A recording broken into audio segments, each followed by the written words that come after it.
इस वीडियो में हम लोग सॉफ्टवेयर इंजीनियरिंग का प्रैक्टिस सेट नंबर 1 करने जा रहे हैं, जो टोटल पीवाईक्यूज को कवर करेगा, पूरा का पूरा एनसीईआरटी के सिलेबस को कवर करेगा और साथ ही साथ एससीईआरटी को कवर करेगा। यह बीपीएससी टीआरई 4.0 के लिए काफी ज्यादा हेल्पफुल सेशन साबित होने वाला है।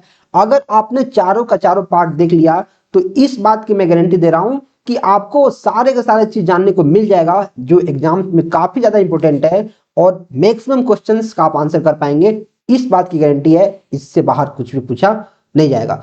तो सबसे पहला question number 1, software engineering is concerned with. हम सॉफ्टवेयर इंजीनियरिंग के प्रैक्टिस सेट कर रहे हैं और इससे पहले मैं आपको हाईली रिकमेंड करूंगा कि अगर आपने थ्योरी का वीडियो नहीं देखा है जो ऐप पे मैंने डाला है, तो प्लीज आप उसको देख लें, क्योंकि एक एक चीज जो थ्योरी में लिखा गया है उसी से रिलेटेड मैक्सिमम क्वेश्चंस आते हैं और वही है, तो आपको पता होना चाहिए। सबसे पहला question, software engineering is concern with. तो सबसे पहले हम जानते हैं सॉफ्टवेयर क्या होता है। हालांकि हमने थ्योरी में पढ़ लिया है, लेकिन फिर भी यहां एक इंट्रोडक्शन बनता है। सॉफ्टवेयर क्या है? सॉफ्टवेयर एक ऐसा सेट ऑफ इंस्ट्रक्शंस है जो पर्टिकुलर टास्क को करता है।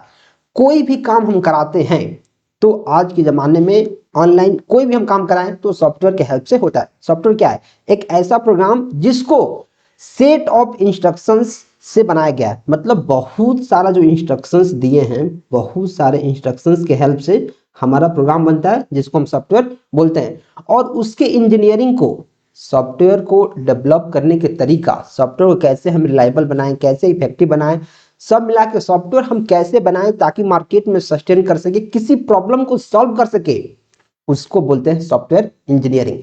तो चूंकि जो सॉफ्टवेयर इंजीनियरिंग है वह किस चीज से संबंधित है? क्या वह हार्डवेयर से रिलेटेड है, या फिर डिजाइन से रिलेटेड है, या फिर डेटा स्ट्रक्चर से रिलेटेड है? सॉफ्टवेयर इंजीनियरिंग क्या यह डेटा स्ट्रक्चर से रिलेटेड है? नहीं। क्या वो हार्डवेयर से रिलेटेड है? जो सॉफ्टवेयर है, जाहिर सी बात है कि वो सॉफ्टवेयर डिजाइन से रिलेटेड होगा, ना कि हार्डवेयर से। हार्डवेयर के ऊपर हमारा सॉफ्टवेयर इंस्टॉल होता है। जैसे मान लो कि अगर हम सॉफ्टवेयर को इंस्टॉल कर रहे हैं तो उसके लिए कुछ स्पेस चाहिए। जैसे मान लो हार्ड डिस्क या फिर एसएसडी, सॉलिड स्टेट ड्राइव, वो हमारा हार्डवेयर है, उसी के ऊपर हमारा सॉफ्टवेयर इंस्टॉल होता है। लेकिन जो सॉफ्टवेयर इंजीनियरिंग है वो तो सॉफ्टवेयर डिजाइन से ही संबंधित है, राइट। तो अभी हम जानते हैं जो सॉफ्टवेयर इंजीनियरिंग है उसके फादर कौन है और कौन कौन इंपॉर्टेंट पर्सन है जो इसके इंजीनियरिंग से रिलेटेड हैं। तो सबसे पहला एक नाम है बैरी बोहेम। अगर मैं यहाँ लिखने की कोशिश करूं, हालांकि मैंने पीपीटी पे लिखा हुआ है, लेकिन मैं आपको बताता हूँ बैरी बोहेम। ये क्या है? ये जो हमारे पास स्पाइरल मॉडल है और कोकोमो मॉडल है उसके जन्मदाता है। लेकिन जो सॉफ्टवेयर इंजीनियरिंग है, अगर मैं सॉफ्टवेयर इंजीनियरिंग के फादर साहब की बात करूं तो वो है कौन? Watts Humphrey. मैं क्या करता हूं, आपको पीपीटी दिखाता हूं। देखो, जो सॉफ्टवेयर इंजीनियरिंग के फादर है वो है Watts Humphrey, father of software quality है। इन्हीं को फादर ऑफ सॉफ्टवेयर इंजीनियरिंग बोलते हैं। तो डायरेक्ट क्वेश्चन आ सकता है कि सॉफ्टवेयर इंजीनियरिंग के फादर कौन है, जनक कौन है? कौन है? Watts Humphrey. जो मार्गारेट हैमिल्टन है वो है सॉफ्टवेयर इंजीनियरिंग शब्द को देने वाले। क्वेश्चन ऐसे आ सकता है कि सॉफ्टवेयर इंजीनियरिंग जो टर्म है इसको किसने क्वाइन किया है? तो कौन किया है? Margaret Hamilton. वैसे ही बैरी बोहेम क्या है? स्पाइरल मॉडल और कोकोमो मॉडल के जन्मदाता हैं। वैसे ही फ्रेडरिक बाउअर अर्ली पायनियर है नाटो कॉन्फ्रेंस के, ये भी सॉफ्टवेयर इंजीनियरिंग में अपना काफी ज्यादा योगदान दिए हैं। तो इस चीज से हम क्या समझे कि सॉफ्टवेयर क्या होता है? सॉफ्टवेयर इंजीनियरिंग सॉफ्टवेयर डिजाइन से रिलेटेड होता है। और जो बैरी बोहेम है उन्होंने स्पाइरल मॉडल कोकोमो मॉडल को दिया। वैसे ही जो चारों नेम है वो अलग अलग चीजों को दिया। इतना हमें पता चल गया, right. Next, advantages of flow chart are. आपको पता है कि जो फ्लो चार्ट है वो होता है डायग्रामेटिक रिप्रेजेंटेशन ऑफ एल्गोरिदम। जो हमारे पास एल्गोरिदम है या फिर कोई भी फंक्शन हम करते हैं उसको हम फ्लो चार्ट के थ्रू दर्शा सकते हैं। फ्लो चार्ट मतलब पिक्चोरियल रिप्रेजेंटेशन, पिक्चर के हेल्प से हम दर्शा सकते हैं, राइट। तो जो इसका लाभ क्या है? Effective communication. अगर हम पिक्चर के थ्रू दर्शाएंगे तो क्या कम्युनिकेशन इफेक्टिव हो जाएगा, उसको देख के हम समझ पाएंगे। बिल्कुल सही बात है। इफेक्टिव एनालिसिस, हम एक चीज का एनालिसिस कर सकते हैं कि जो हमारा एल्गोरिदम है, जो चीजें हैं वो कितना इफेक्टिव होने वाली हैं, उसको देख के हम पता लगा सकते हैं। बिल्कुल सही बात है। इजियर ग्रुपिंग ऑफ रिलेशनशिप, अगर हमारे पास फ्लो चार्ट है तो काफी आसान तरीका से हम जितने भी वहां रिलेशनशिप्स हैं, मतलब जितने भी एंटिटीज के बीच में रिलेशनशिप दर्शाना है वो हम दर्शा सकते हैं। मतलब सारे के सारे ऑप्शन हमें सही दिखते हुए नजर आ रहे हैं, तो इस केस में जो आंसर होगा डी होगा, राइट। नेक्स्ट, तो आप इसके बारे में पढ़ सकते हैं कि जो इफेक्टिव कम्युनिकेशन होता है वो फ्लो चार्ट उसमें हेल्प करता है, इफेक्टिव एनालिसिस में भी और ग्रुपिंग ऑफ रिलेशनशिप में भी फ्लो चार्ट हमारा हेल्प करता है। SDLC स्टैंड्स फॉर, जो SDLC होता है उसका फुल फॉर्म क्या है? तो गाइज यार इसके बारे में मैंने बहुत बार बताया हुआ है थ्योरी क्लास में, लेकिन फिर भी एक बार जानना बनता है। जो SDLC है उसका फुल फॉर्म होता है software development life cycle. Software development ये नहीं होता है, सॉफ्टवेयर डेवलपमेंट लाइफ साइकिल बिल्कुल, सिस्टम नहीं, ये सिस्टम है, सॉफ्टवेयर डेवलपमेंट लाइफ साइकिल बिल्कुल। 3 नंबर हमारा आंसर देखने को मिलता है। देखो कोई भी हम सॉफ्टवेयर बनाते हैं या फिर कोई भी रियल लाइफ में हम कुछ भी बनाएं, जैसे मान लो कि अभी हम सॉफ्टवेयर इंजीनियरिंग पढ़ रहे हैं तो सॉफ्टवेयर के टर्म में पढ़ेंगे। कोई भी चीज आप करते हो तो उसके लिए पहले आप काफी सारे प्रोसेस, काफी सारे फेजेज को फॉलो करते हो। जैसे मान लो आपको बिल्डिंग बनाना है, कोई बिल्डिंग बनाना है, तो पहले आप क्या करोगे, जाके जमीन ढूंढोगे, बिल्डिंग बनाओगे कहाँ, जमीन पे। आपने जमीन ढूंढ लिया, फिर आप उसके बारे में स्टडी करोगे किस टाइप का हमें बिल्डिंग बनाना है, उसका नक्शा बनाओगे, आर्किटेक्ट के पास जाओगे, उसका नक्शा बनवाओगे कैसे बनाना है। फिर आप इंजीनियर के पास जाओगे कि कैसे हमारा एक्चुअल में इंप्लीमेंट करेगा, इंजीनियर कौन करेगा, इंजीनियर कराएगा। फिर आप मिस्त्री के पास जाओगे, मिस्त्री काम करेगा, इंजीनियर से करवाएगा, फिर स्ट्रक्चर बनेगा। तो काफी सारा प्रोसेस, काफी सारा फेज उसमें हो रहा है। तो अगर मैं सॉफ्टवेयर डेवलपमेंट की बात करूं तो उसमें भी हमारा एक ऐसा लाइफ साइकिल मॉडल होता है जिसके हेल्प से जितने भी सॉफ्टवेयर बनते हैं वो सारे के सारे इस प्रोसेस को फॉलो करते हैं, राइट। तो इसके काफी सारे फेजेज होते हैं कि पहले आप प्लानिंग करोगे, फिर जितने भी रिक्वायरमेंट्स होते हैं, क्या क्या आपको चीजें चाहिए उसका एनालिसिस करोगे, फिर सिस्टम का डिजाइन बनाओगे, फिर एक्चुअल में आप कोडिंग करोगे, राइट, फिर उसका टेस्टिंग करोगे, फिर आप उसको सॉफ्टवेयर को मार्केट में भेजोगे, और फिर वो जब तक सॉफ्टवेयर रहेगा तब तक आप उसको मेंटेन करोगे। जैसे देखो, जैसे हमारा सॉफ्टवेयर है रोजगार लॉजिक CS, आपने ऐप को डाउनलोड किया हुआ है, तो क्या है रोजगार लॉजिक CS, एक सॉफ्टवेयर है, सॉफ्टवेयर बन गया है, सब फेज से होकर गुजर चुका है, अभी ये सिर्फ मेंटेनेंस फेज में है। और ये रोजगार लॉजिक CS तब तक चलता रहेगा जब तक इसको मेंटेन किया जाएगा, यानी जब तक मेंटेन किया जाएगा तब तक ये सॉफ्टवेयर चलेगा। जैसे काफी सारे लोग मैसेज करते हैं भैया कभी ये वीडियो स्टक कर गया, भैया कभी मॉक टेस्ट नहीं चल रहा है, क्यों? क्योंकि जब अपडेट होता है सॉफ्टवेयर तो काफी सारी चीजें नहीं चलती हैं, राइट, तो मेंटेनेंस फेज उसका होता है। अच्छा, तो इसके जो फेजेज हैं उसके बारे में देखते हैं। इसके हमारे पास जो SDLC है उसके मेनली 7 फेज होता है। एक होता है प्लानिंग, पहले प्लान करना, फिर रिक्वायरमेंट एनालिसिस, फिर सिस्टम डिजाइन, फिर कोडिंग, फिर टेस्टिंग, फिर डिप्लॉयमेंट और फिर maintenance.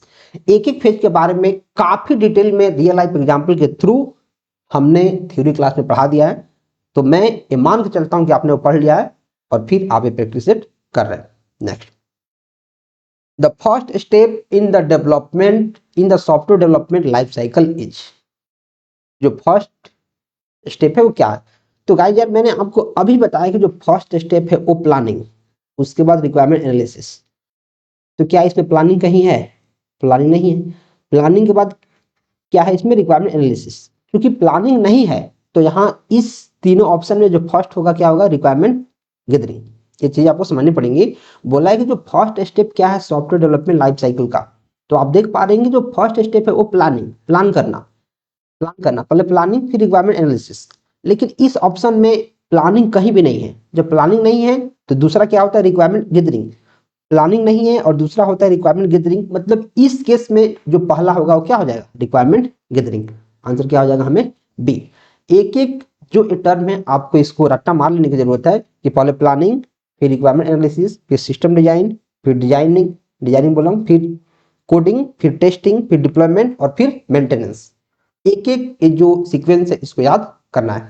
Next, which model is also known as the classic life cycle model.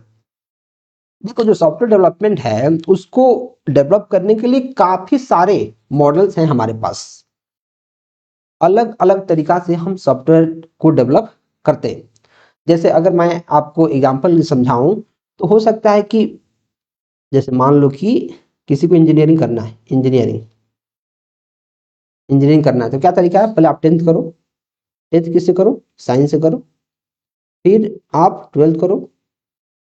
12th करने के बाद आप बीटेक करो तो इंजीनियरिंग हो जाएगा। दूसरा तरीका क्या है कि आप 10th करो, फिर डिप्लोमा करो, डिप्लोमा या सीएससी या फिर किसी में भी, किसी ब्रांच में भी, और फिर आप बीटेक करो। ठीक है, दूसरा क्या है, फिर 10th करो, 12th करो, फिर बीएससी करो, बीएससी बैचलर इन साइंस, और फिर बीटेक करो। हम कर क्या रहे हैं, बीटेक। बीटेक यहाँ भी किए हैं, बीटेक यहाँ भी किए हैं, बीटेक यहाँ भी किए हैं। अलग अलग तरीका से, अलग अलग तरीका है इसको करने का। तो वैसे ही एक सॉफ्टवेयर डेवलप करने का काफी सारे हमारे पास मॉडल हैं, अलग अलग मॉडल का यूज करके हम सॉफ्टवेयर को डेवलप कर सकते हैं। तो बोला किस मॉडल को हम क्लासिक लाइफ साइकिल मॉडल बोलते हैं। क्या स्पाइरल को बोल देंगे, क्या वाटरफॉल को बोल देंगे, क्या वी मॉडल को बोल देंगे, क्या फिर किसको बोलेंगे, तो किसको बोलते हैं, इसको बोलते हैं वाटरफॉल मॉडल को। वाटरफॉल जैसे इसका नेम सजेस्ट करा, वाटरफॉल। वाटरफॉल मतलब एक फेज से अगर आप दूसरे फेज पे चले गए, जैसे मान लो यहाँ से पानी अगर यहाँ गिर गया तो क्या जो पानी है वो यहाँ से ऊपर चला जाएगा, नहीं जा सकता है। वाटरफॉल मतलब एक बार पानी अगर नीचे गिर गया तो फिर वही पानी दोबारा ऊपर नहीं जा सकता है। तो इसी कंसेप्ट पे हमें समझना है कि अगर एक फेज से हम दूसरे फेज पे चले गए, मानो यहाँ हमने कुछ काम किया, कुछ सॉफ्टवेयर का डिजाइन किया और उस फेज को लेकर हम आगे बढ़ गए नेक्स्ट फेज में, तो फिर हम पीछे नहीं जा सकते हैं, किसी भी कीमत पे हम पीछे नहीं जा सकते हैं। ये चीज हमें समझ में आ गया। ओके, जो स्पाइरल मॉडल होता है इसको बोलते हैं लीनियर सीक्वेंशियल मॉडल, क्योंकि ये लाइन बाय लाइन काम करता है कि एक लाइन में हो गया, दूसरा लाइन में, फिर तीसरा लाइन में, फिर चौथे लाइन में, तो इसको बोलते हैं लीनियर सीक्वेंशियल मॉडल। और जो वाटरफॉल मॉडल है इसके बारे में बहुत डिटेल में मैंने फिर में पढ़ाया हुआ है, तो मैं मान के चलता हूं कि आपने वो क्लास किया है। ओके, स्पाइरल मॉडल क्या होता है सर, स्पाइरल मॉडल होता है रिस्क एनालिसिस करने वाला मॉडल, ऐसा मॉडल जो रिस्क जिसमें इन्वॉल्व होता है उसको सॉल्व करता है। ओके, वी मॉडल क्या होता है, जो वेरिफिकेशन एंड वैलिडेशन मेथड होता है, इसके बारे में भी हम जानेंगे। राइट, तो आंसर क्या हो जाएगा, वाटरफॉल। नेक्स्ट, तो आप इसके बारे में यहां से पढ़ सकते हैं। Next, functional oriented design techniques start with functional requirement specified in. बोला जो फंक्शन ओरिएंटेड डिजाइन है तकनीकें किनमें निर्दिष्ट कार्यक्रम आवश्यकताओं से शुरू होती है। जो फंक्शन ओरिएंटेड डिजाइन है वो किससे शुरू होती है, क्या एसडीडी से शुरू होती है, एसडीडी से, क्या एसआरएस से शुरू होती है, सबसे होती है, एक से ज्यादा से होती है, किससे होती है। देखो जो हमारा एसडीडी है ये रिक्वायरमेंट के बाद होता है, सॉफ्टवेयर डिजाइन डॉक्यूमेंट। मतलब पहले हमारी जो रिक्वायरमेंट होती है वो पूरी हो जाती है तब हम सॉफ्टवेयर का डिजाइन करते हैं। लेकिन जो हमारे पास एसआरएस है, एसआरएस सॉफ्टवेयर रिक्वायरमेंट स्पेसिफिकेशन, यह एक ऐसा डॉक्यूमेंट है जिसमें सॉफ्टवेयर का ए टू जेड चीजें लिखी होती हैं। सॉफ्टवेयर कैसे बन रहा है, कौन से प्रोसेस से बन रहा है, कौन से मॉडल से बन रहा है, कौन कौन बना रहा है, क्या क्या इसमें फीचर्स होगा, एक एक चीज सॉफ्टवेयर रिक्वायरमेंट स्पेसिफिकेशन में लिखा होता है। तो जो फंक्शन ओरिएंटेड है वो एसआरएस में ही लिखा होता है, तो एसआरएस हमारा आंसर हो जाएगा। जो एसआरएस है वो फंक्शनल रिक्वायरमेंट को कंटेन करता है, लेकिन जो एसडीडी है जिसका फुल फॉर्म डायरेक्ट पूछा जाता है एग्जाम में, सॉफ्टवेयर डिजाइन डॉक्यूमेंट, और एसआरएस सॉफ्टवेयर रिक्वायरमेंट स्पेसिफिकेशन, इन दोनों का फुल फॉर्म ही डायरेक्ट एग्जाम में आ जाता है कि बाबू इसका फुल फॉर्म बताओ। एसडीडी क्या होता है, यह रिक्वायरमेंट के बाद हमारा क्या होता है, प्रिपेयर किया जाता है, लेकिन जो एसआरएस होता है उसमें सारे के सारे जो सॉफ्टवेयर से रिलेटेड चीजें हैं वो सारे कंटेंट होते हैं।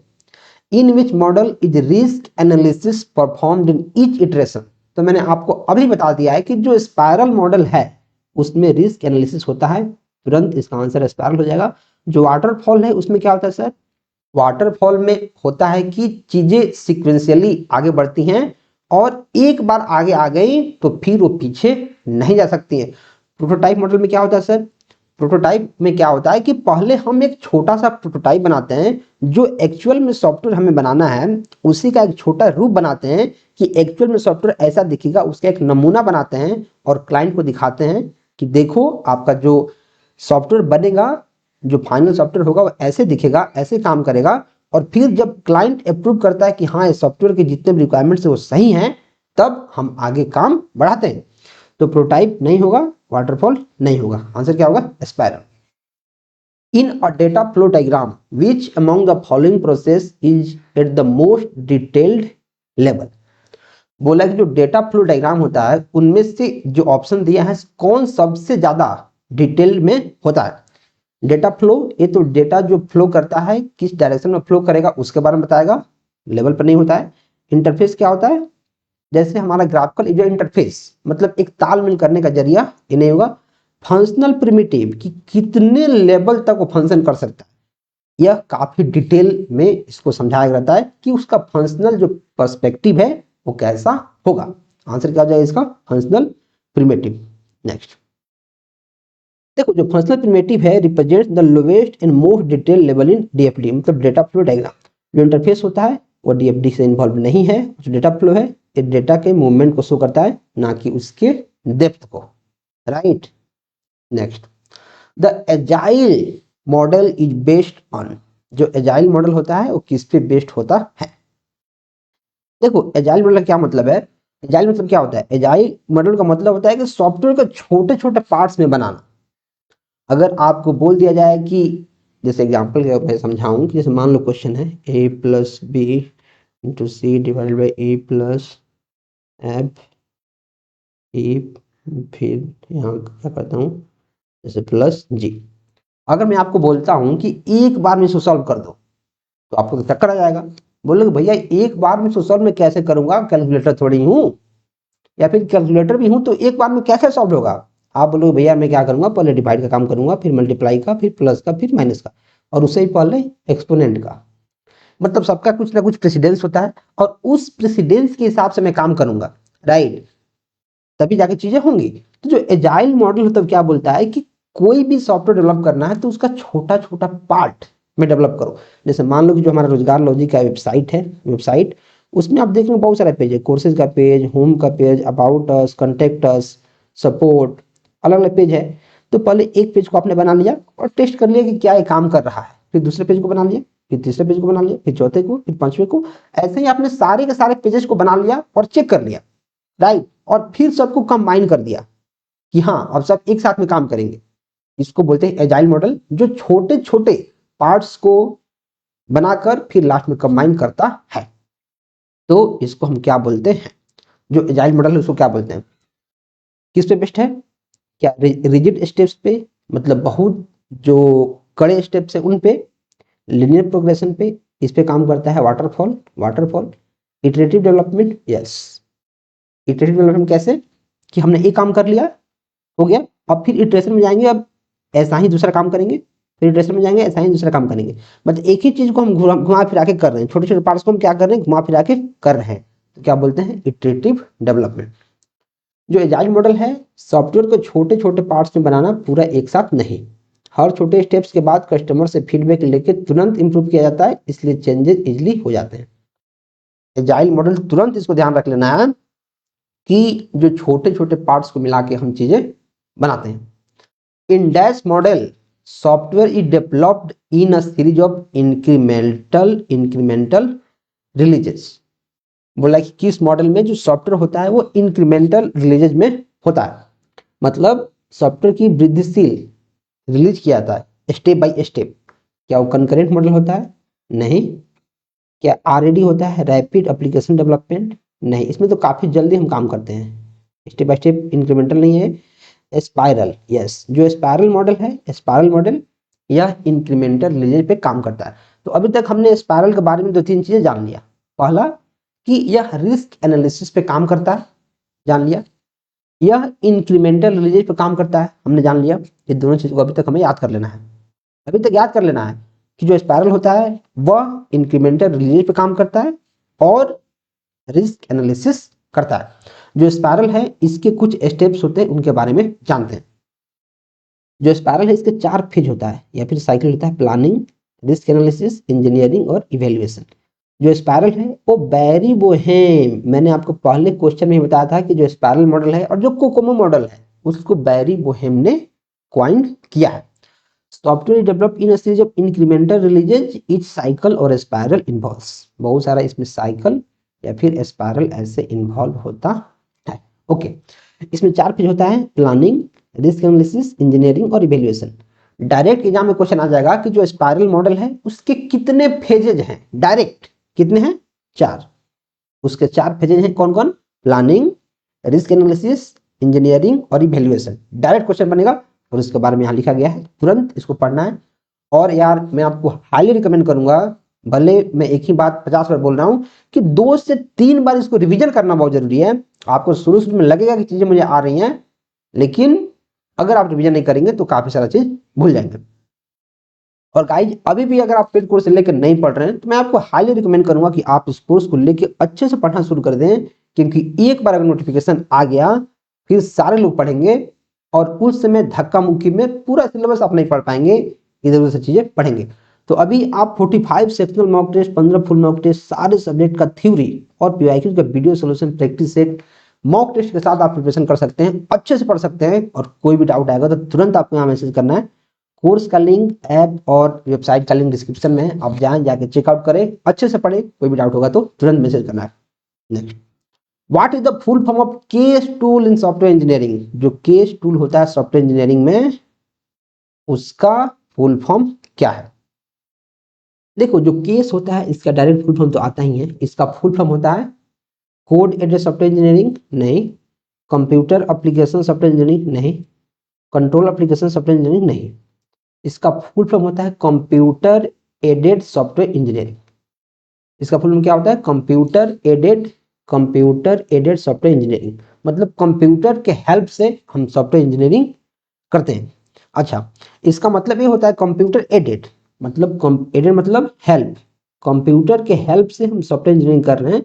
तो केस टूल्स का ये मतलब है कि कंप्यूटर का इन्वॉल्व होना किसी भी सॉफ्टवेयर को डिजाइन करने में, डेवलप करने में, टेस्ट करने में और मेंटेन करने में, राइट।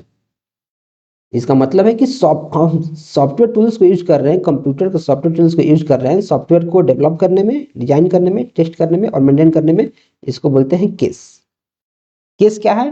केस का मतलब एक ऐसा टूल जिसके हेल्प से सॉफ्टवेयर के जितने भी फेजेज हैं वो हम करते हैं।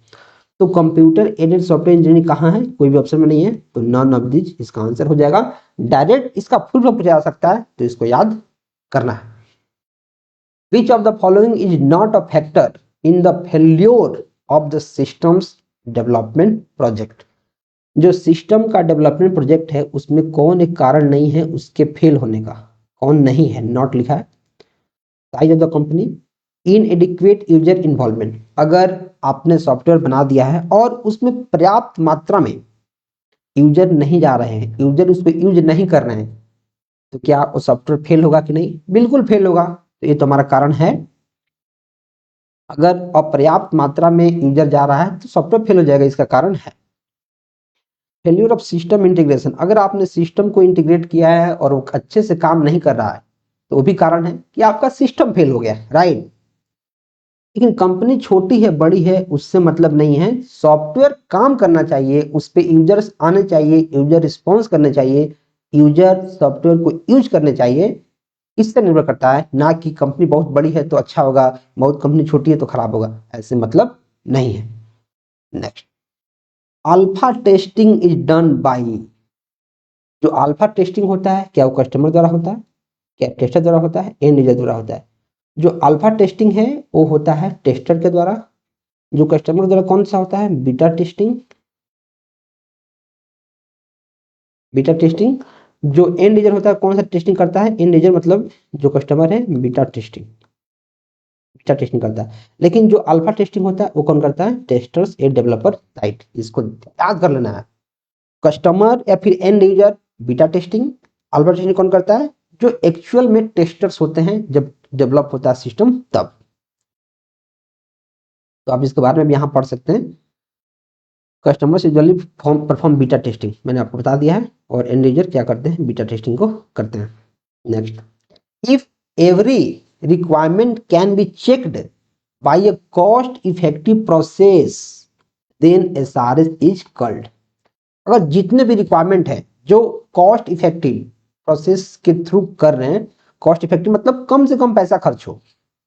अगर मैं बोल रहा हूं कि कॉस्ट इफेक्टिव है, कॉस्ट इफेक्टिव मतलब ऐसा प्रोसेस जिसमें कम से कम पैसा लगे, तो फिर उस SRS, मतलब अभी इसका फुल फॉर्म मैंने आपको बताया था, SRS का फुल फॉर्म डायरेक्ट एग्जाम में पूछा जाता है इसका फुल फॉर्म होता है software requirement specification. Software requirement specification direct इसका फुल फॉर्म पूछा जाता है। क्या वो वेरीफाइबल है, ट्रेसेबल है, मॉडिफाइबल है? जो एसआरएस है क्या मॉडिफाइबल हो जाएगा? सॉफ्टवेयर रिक्वायरमेंट स्पेसिफिकेशन क्या मॉडिफाइबल है? नहीं। क्या उसको ट्रैक करने के लिए है? नहीं, वो है वेरीफाइबल। वो क्या है? वेरीफाइबल। ओके, वेरीफाइबल मतलब क्या होता है कि every requirement can be checked using a feasible and cost effective process. मतलब कम से कम पैसे से हम उसको वेरीफाई कर सकते हैं। Next, for a software project the spiral model was employed, when will the spiral stop? जैसे आपने जाना कि जो स्पाइरल मॉडल है वो रिस्क एनालिसिस पे काम करता है, उसके 4 स्टेप्स होते हैं, वो इंक्रीमेंटल मॉडल पे काम करता है। लेकिन जो स्पाइरल है वह रुकता कब है? कैसे हमें पता चलेगा कि इस मॉडल से हमारे काम हो गई? कैसे? When the software product is retired, क्या जो सॉफ्टवेयर जब रिटायर्ड हो जाएगा मतलब सॉफ्टवेयर जब बन जाएगा। When the software product is release after beta testing, क्या बीटा टेस्टिंग के बाद जब सॉफ्टवेयर रिलीज किया जाएगा मतलब जब यूजर चेक कर लिया रहेगा तब। When the risk analysis completed, या फिर रिस्क एनालिसिस जब कंप्लीट हो जाएगा तब। कब हमें पता चलेगा? कब हमें पता चलेगा? कब पता चलेगा? जब सॉफ्टवेयर बन गया, हमारा काम खत्म हो गया। जो जब टेस्टिंग का बात है भाई, वो तो टेस्टर करेंगे ना, वो हमारा स्पाइरल मॉडल थोड़ी करेगा। स्पाइरल मॉडल की हेल्प से हमारा सॉफ्टवेयर बनेगा कि इसमें रिस्क एनालिसिस होगा, इसमें ये होगा, इसमें वो होगा, इसमें 4 स्टेप्स होगा। लेकिन जो स्पाइरल मॉडल है वो टेस्टिंग थोड़ी करेगा, टेस्टिंग नहीं करता है वो, right. Next, beta testing is done by, तो अभी हमें जाना है कि जो डेवलपर्स होते हैं क्या बीटा टेस्टिंग करते हैं? नहीं। कस्टमर्स, डेवलपर साइड में कस्टमर क्या करने आएगा? एंड यूजर, क्लाइंट साइड, बिल्कुल। जो एंड यूजर होता है, जो क्लाइंट सॉफ्टवेयर बनवाता है, उसके साइड के जो यूजर हैं, अगर उन्हें सॉफ्टवेयर अच्छा लग गया तो काम सही हो रहा है। बीटा टेस्टिंग कौन करेगा? कस्टमर एंड, कस्टमर करेंगे क्लाइंट साइड में। What is the full form of SQA in software engineering? SQA यह क्वालिटी को चेक करता है, software quality assurance. Software quality assurance नहीं है, सॉफ्टवेयर क्वालिटी एश्योरेंस नहीं है, सॉफ्टवेयर क्वालिटी एश्योरेंस यस। देखो, सॉफ्टवेयर को चेक करने का मार्केट में काफी ज्यादा स्टैंडर्ड है कि अगर इस स्टैंडर्ड को हमारा सॉफ्टवेयर फुलफिल कर रहा है तभी माना जाएगा कि हाँ ये सॉफ्टवेयर सही है, राइट।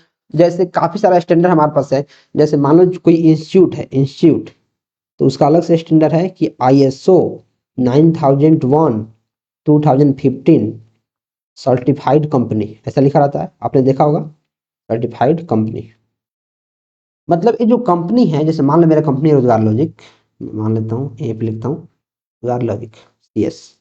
अगर मान लो जो कंपनी है रोजगार लॉजिक CS, अगर इसके ऊपर हमने लिख दिया है कि ISO 9001 2015 सर्टिफाइड कंपनी, इसका मतलब क्या है कि जो इस कोड के अंदर जितने क्राइटेरिया हैं, जो मेजरमेंट हैं, अगर उसको हमारी कंपनी फुलफिल कर रही है, हमने सारे के सारे क्राइटेरिया को फुलफिल किया है, तब ये जो ISO है, इंटरनेशनल स्टैंडर्ड ऑर्गेनाइजेशन, उसने एक सर्टिफिकेट इशू किया है हमारी कंपनी के लिए कि ये जो कंपनी है ISO सर्टिफाइड है, इसने ये सारे मेजर्स को फुलफिल किए हैं।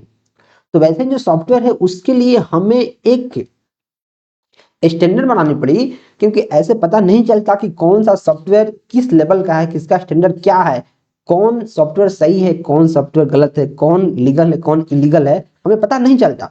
तो उसके लिए हमारे पास एक सॉफ्टवेयर क्वालिटी एश्योरेंस है जिसमें बहुत सारे स्टैंडर्ड हैं। अगर उन स्टैंडर्ड को कोई भी सॉफ्टवेयर फुलफिल कर रहा है मतलब वो सही है। तो कुछ हमारे पास स्टैंडर्ड है, जैसे ISO international standard organization 9000, ISO IEC 9126, ISO IEC 25010, CMI capability maturity model और IEEE स्टैंडर्ड। ये सारे स्टैंडर्ड है, अगर इनको कोई भी कंपनी फुलफिल कर रहा है, कंपनी बोल रहा हूँ, कोई भी सॉफ्टवेयर फुलफिल कर रहा है मतलब वो क्वालिटी को मेंटेन कर रहा है। Okay, which of the following is a functional requirement? कौन इसमें से फंक्शनल रिक्वायरमेंट है? अब देखो, जो फंक्शनल रिक्वायरमेंट है वो कैसे पता चलेगा कि, देखो एक चीज मैं बता देता हूँ, हालांकि मैंने PPT पे लिखा हुआ है लेकिन फिर भी एक चीज जानना बहुत जरूरी है, कौन सा फंक्शनल है और कौन सा नॉन फंक्शनल है। बोलो भैया मुझे कैसे पता चलेगा? कि फंक्शनल कौन है और नॉन फंक्शनल कौन है, तो मैं बोलूंगा यार एक क्वेश्चन मैं आपको दे देता हूं, इस क्वेश्चन को आप पूछना, जो इस क्वेश्चन को सेटिस्फाई करेगा वही इसका आंसर होगा। अगर जो फंक्शनल रिक्वायरमेंट है, सिस्टम क्या करेगा, ये पूछेगा क्वेश्चन, सिस्टम क्या करेगा, और जो नॉन फंक्शनल पूछेगा सिस्टम कैसे करेगा, सिस्टम कैसे करेगा। तो बोला कौन सा फंक्शनल है। अच्छा, अगर मैं इसे क्वेश्चन पूछ रहा हूं सिस्टम क्या करेगा, तो आंसर मिल रहा मुझे क्या करेगा, सिस्टम रिलायबल होना चाहिए, तो आंसर नहीं मिल रहा है। मेंटेनेबिलिटी, सिस्टम क्या करेगा, मेंटेनेबिलिटी मतलब मेंटेन होने में समर्थ होगा। यूजर ऑथेंटिफिकेशन, सिस्टम क्या करेगा, यूजर को ऑथेंटिकेट करेगा। देखो आंसर मिल गया, सिस्टम क्या करेगा, यूजर ऑथेंटिकेट करेगा। अगर जैसे आप जाते हो बायोमेट्रिक देते हो तो सिस्टम क्या करता है, आपको ऑथेंटिकेट करता है कि जो आपने यूजर आईडी पासवर्ड दिया है क्या आप ही हो। तो जो फंक्शनल है, फंक्शनल कैसे पता चलेगा कि सिस्टम पूछेगा सिस्टम क्या करेगा, अगर आप एक क्वेश्चन पूछ रहे हो सिस्टम क्या करेगा और उससे आंसर मिल रहा है तो वो हो जाएगा फंक्शनल। अच्छा, सिस्टम क्या करेगा, तो यूजर को ऑथेंटिकेट करेगा, मुझे आंसर मिल गया। सिस्टम कैसे करेगा, मेंटेन करके। सिस्टम कैसे करेगा, रिलायबल होके, ये हो जाएगा non functional. Non functional, non functional, functional क्या है, यूजर ऑथेंटिकेशन। तो ये चीजें याद कर लेनी है। चीजें याद कैसे होंगी, जब आप 2 से 3 बार जब आप पीपीटी को देखेंगे, नजरों नजरों में देखेंगे, रिवीजन करेंगे तो चीजें याद हो जाएंगी। राइट, नेक्स्ट, जो फंक्शनल रिक्वायरमेंट है वो बताता है सिस्टम क्या करेगा, what the system should do, और नॉन फंक्शनल बताता है सिस्टम कैसे करेगा, हाउ। तो आप यहाँ क्वेश्चन में देख सकते हैं, सिस्टम कैसा हो, रिलायबिलिटी नहीं, सिस्टम कैसा हो, रिलायबिलिटी नहीं, सिस्टम क्या करे, तो यूजर को ऑथेंटिकेट करे। तो इसके इसमें आंसर ए हो जाएगा। Which of the following statements are true about feasibility analysis. Feasibility analysis मतलब चीजों को हम एनालाइज करते हैं सॉफ्टवेयर को बनाने से पहले कि क्या क्या चीजें हमें चाहिए, एक्चुअल में कैसे चीजें होनी चाहिए। जो फिजिबिलिटी स्टडी है क्या बोलता है, feasibility analysis is used to obtain the outline of the problem and decide whether a feasible or appropriate solution exists or not। बोल रहा है कि जो feasibility स्टडी है उसका प्रयोग हम करते हैं कि प्रॉब्लम के आउटलाइन को समझ सकें और डिसाइड कर पाएं कि प्रॉब्लम सॉल्व हो पाएगा कि नहीं। बिल्कुल सही बात है, हम इसी को चेक करते हैं। ठीक है, feasibility study can be considered as a final investigation that helps the software development life cycle। बोल रहा है कि जो feasibility स्टडी है क्या वो फाइनल इन्वेस्टिगेशन है, क्या उसके बाद हम इन्वेस्टिगेशन नहीं करते हैं अगर कुछ गलती हो रहा है तो, नहीं, ये बात गलत है। जो फिजिबिलिटी स्टडी है तो सबसे पहले हम कर रहे हैं, प्लानिंग कर रहे हैं फिर स्टडी कर रहे हैं, तो हम पहले ही कर रहे हैं। जो सॉफ्टवेयर डेवलपमेंट लाइफ साइकिल का मॉडल है, मॉडल बोल रहा हूँ, जो फेजेज है उसमें हम पहले ही कर रहे हैं इसको, तो फाइनल कहाँ हो जाएगा, फाइनल नहीं होगा, केवल एक स्टेटमेंट सही होगा। Next, dash is a high speed, dash model या high speed adaptation of the linear sequential model in software engineering. जो सॉफ्टवेयर इंजीनियरिंग है, सॉफ्टवेयर इंजीनियरिंग, उसमें कौन सा हाई स्पीड, देखो हाई स्पीड मतलब जल्दी और रैपिड मतलब तेज मतलब जल्दी, तो दोनों मुझे दिख गया, मैं तुरंत टिक मार दूंगा। प्रोटोटाइप क्या होता है, इसमें प्रोटोटाइप बनाया जाता है, पहले एक नमूना बनाया जाता है, ये आंसर नहीं होगा। वाटरफॉल, वाटरफॉल का ही ये हाई स्पीड लीनियर सीक्वेंशियली पूछ रहा है। वाटरफॉल का ही ये एडवांस वर्जन, हाई स्पीड मतलब rapid application development. UML stands for, UML क्या फुल फॉर्म क्या होता है, uniform modelling language, unified modelling language, unique modelling language. इसका फुल फॉर्म होता है यूनिफाइड मॉडलिंग लैंग्वेज। जो यूएमएल होता है वो काफी ज्यादा इंपॉर्टेंट है और इसका मतलब है यूएमएल पिक्चर के थ्रू सॉफ्टवेयर का प्लान दिखाता है। यूनिफाइड मॉडलिंग लैंग्वेज मतलब पिक्चोरियल फॉर्म में या सॉफ्टवेयर के जो प्लान है कैसे सॉफ्टवेयर बनेगा उसके बारे में दिखाता है, सॉफ्टवेयर का पूरा रूपरेखा दिखाता है। अच्छा, समझ गए। RAD model is not suitable, RAD मतलब इसका फुल फॉर्म डायरेक्ट पूछा जाता है, आरएडी का फुल फॉर्म क्या है, क्या होता है, रैपिड एप्लीकेशन डेवलपमेंट। क्या होता है, रैपिड एप्लीकेशन डेवलपमेंट। अच्छा, जो आरएडी मॉडल है वो नॉट सुटेबल है, कब, टेक्निकल रिस्क आर हाई है तब, टेस्टिंग इज नॉट नीडेड, क्या टेस्टिंग जरूरी नहीं है इसमें, ऐसा बात नहीं है, technical risk are high and testing is not needed, testing not needed, ऐसा कुछ बात नहीं है। जब टेक्निकल रिस्क बहुत ज़्यादा है तब जो RAD है, रैपिड एप्लीकेशन डेवलपमेंट, सुटेबल नहीं है। देखो ये जल्दी से सॉफ्टवेयर डेवलप कर देगा, जैसे इसका नेम सजेस्ट कर रहा है कि रैपिड एप्लीकेशन डेवलपमेंट, एप्लीकेशन जल्दी से डेवलप हो जाएगा, लेकिन डेवलप तो हो जाएगा लेकिन सही नहीं होगा अगर जल्दी से हो जाएगा तो इसमें भी भले इसका नेम सजेस्ट कर रहा है लेकिन स्टेप बाय स्टेप चीजें करनी होती है। Requirements also serve as an evaluation checklist at the end of the development project, so they are sometimes called. जो रिक्वायरमेंट्स होती हैं वो कभी कभी इवेल्युएशन चेकलिस्ट की तरह काम करती हैं कि कौन सा चीज इवेल्युएट हो रहा है, कौन सा मूल्यांकन हो रहा है, कौन सा नहीं हो रहा है। जो सॉफ्टवेयर डेवलपमेंट होता है उसके अंत तक इसको हम कभी कभी क्या बोलते हैं, क्योंकि एक एक चीज इवेल्युएट हो रहा है कि सही है कि नहीं, उसको बोलते हैं सक्सेस फैक्टर। केस टूल क्या होता है, जो कंप्यूटर के हेल्प से, सॉफ्टवेयर टूल्स के हेल्प से सॉफ्टवेयर को चेक करता है कि उसका डिजाइनिंग कैसा होगा, इम्प्लीमेंटेशन कैसे होगा, कोडिंग कैसा होगा।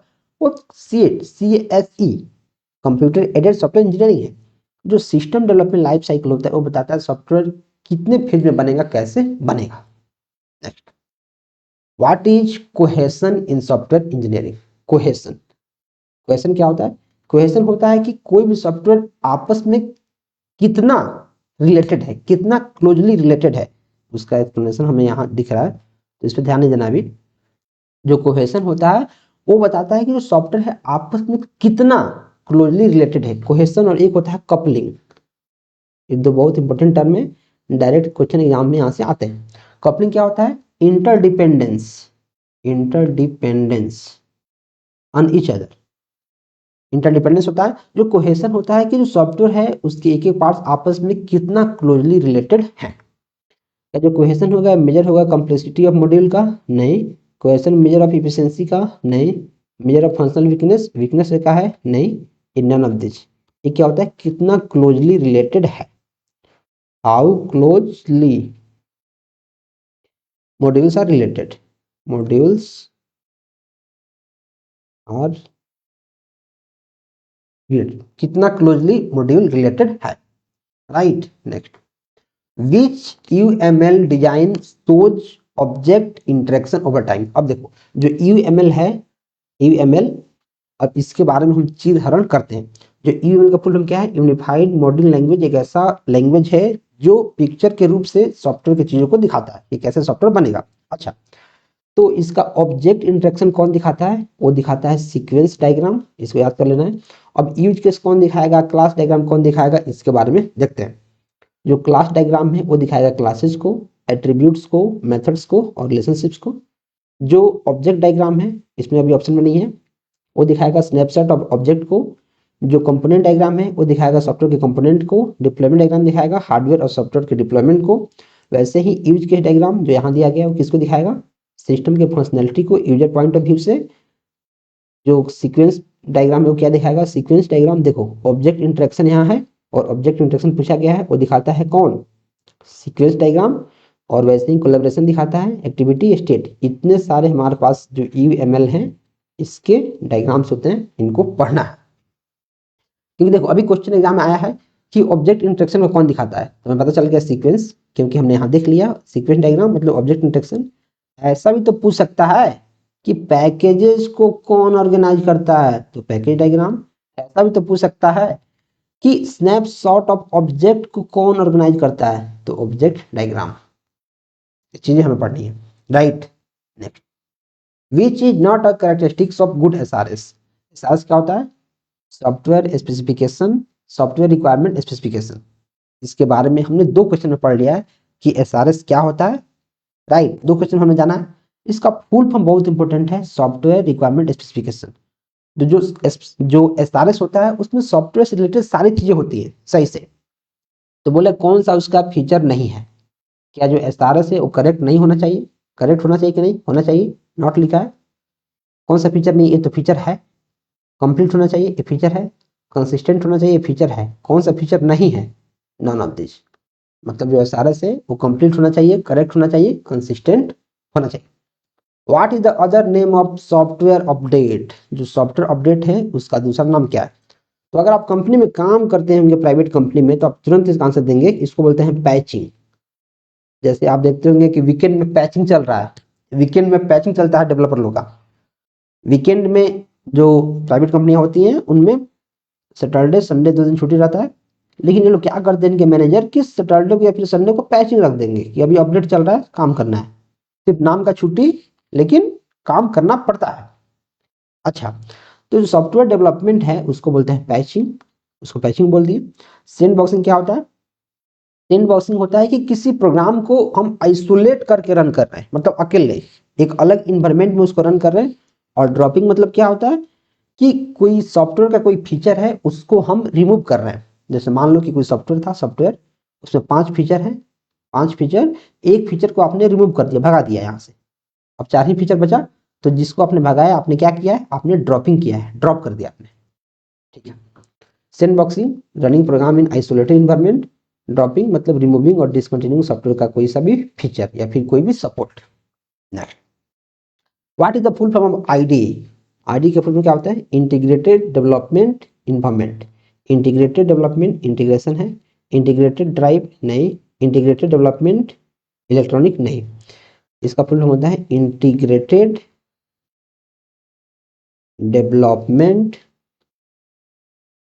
इन्वायरमेंट। इन्वायरमेंट ये क्या होता है? एक ऐसा सिस्टम होता है, एक ऐसा इन्वायरमेंट होता है जिसमें सारी चीजें इनबिल्ट रहती हैं, हमें काफी आसानी से चीजें हम कर पाते हैं। जैसे मान लो कि जो C++ का अगर आप आईडी यूज कर रहे हो, इंटीग्रेटेड डेवलपमेंट इन्वायरमेंट, तो उसमें क्या होगा, सारा चीज इनबिल्ट पॉलिश है, आपको सिर्फ बटन से क्लिक करना है, क्लिक कर देगा तो कंपाइल हो जाएगा, क्लिक कर देगा तो रन हो जाएगा। राइट, आपको कोई भी कोड उसके लिए लिखने की जरूरत नहीं है, सारा चीज उसमें इनबिल्ट है। तो आंसर क्या हो जाएगा? None of this. Actual full form में है integrated development environment. RAD model has how many phases? तो RAD का फुल फॉर्म डायरेक्ट पूछा जाता है, रैपिड एप्लीकेशन डेवलपमेंट। इसके होते हैं 5 फेजेस। कौन कौन, इसको ध्यान रखना। Business modelling, data modelling, process modelling, application modelling and testing and turnover. इसको सीधे तौर पर ध्यान रखने की जरूरत है। विच of the following is not correct model in software engineering? Waterfall model के बारे में हमने जाना है, ये होता है। स्पाइरल मॉडल के बारे में हमने जाना है, होता है। पी मॉडल नहीं होता है, इसके बारे में हम जानते हैं कि पी मॉडल नहीं होता है। ये रहा हमारा प्रैक्टिस सेट 1। आप चैनल को अभी कभी सब्सक्राइब कर लें और आप इस कोर्स में जुट के अभी से एकदम अंधाधुंध पढ़ना शुरू करें, क्योंकि कोर्स आपके तैयारी में जान डाल देगा। इतना चीज इसमें है कि अगर आप प्रैक्टिस करते रहे, प्रैक्टिस करते रहे, प्रैक्टिस करते रहे, प्रैक्टिस करते रहे, तो काफी ज्यादा हेल्पफुल आपके लिए साबित होगा। ऐप और वेबसाइट दोनों का लिंक डिस्क्रिप्शन में, जाएं, जाकर पढ़ें, अच्छे से पढ़ें। कोई भी डाउट आएगा तो उसके लिए मैं हूं ही, तुरंत आपको इस पर मैसेज करना है। चलिए मिलते हैं नेक्स्ट वीडियो में, तब तक आप चैनल को सब्सक्राइब करें।